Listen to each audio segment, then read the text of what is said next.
Well, thank you so much for coming in to see us today. We really appreciate it.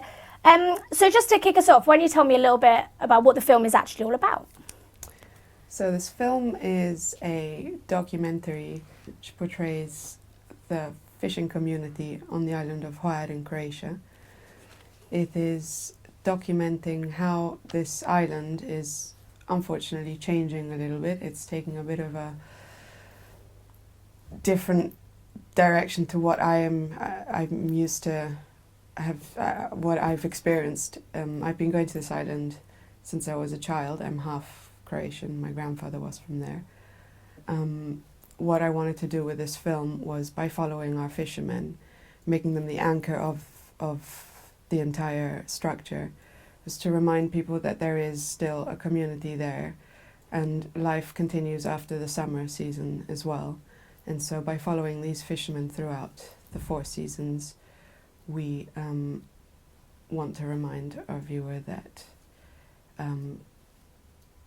the identity of this island, because a lot of this island was built a lot from the income from fish, and nowadays it is marketed as a kind of new Ibiza, which it's not. And what was it that really inspired you to make it, and also inspired you to kind of get involved with it and to build this project up?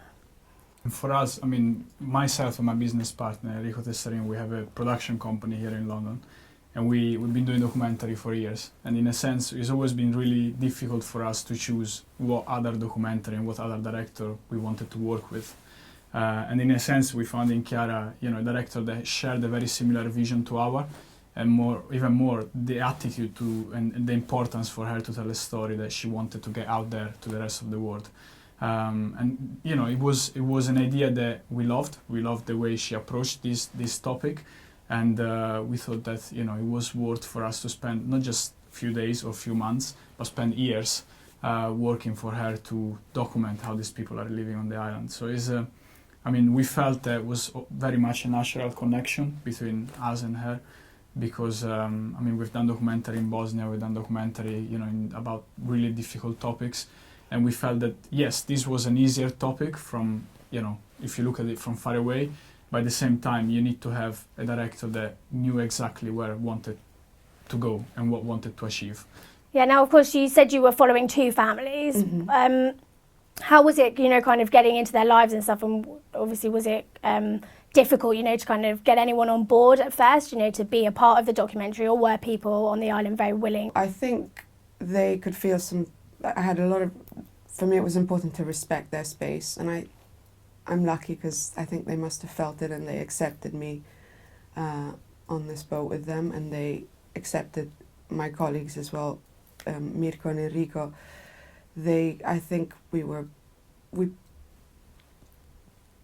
made sure that we were there, but that we were never in their way. So it came with time, as all good things. You gain people's trust with time, and I guess my grandfather, also knowing who my grandfather was over there, helped, because they knew I wasn't just, a foreigner coming there. And I think that these 4 years of filming helped them gain. There is always a shifting point as well when I think you step over the line of being the documentary maker, wanting to make a story, and then suddenly, you're part of the reality that they live every day. So almost like after, I don't know how many times we would wake up at 3, 4 in the night waiting for them to get to their boats, you get to a day where for them it's normal that you're there waiting for them, and for them it's normal that you go out fishing with them.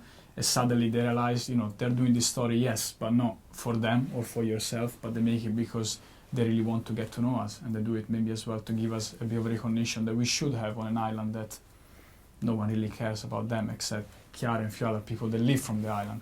And how do you feel about having the film at Raindance? You must be over the moon. Completely. I'm very excited, very honoured to be part of the festival, and I could have. I thank my colleagues, because this story would have never made it without their help and support, and there's a lot of elements I would have never thought of including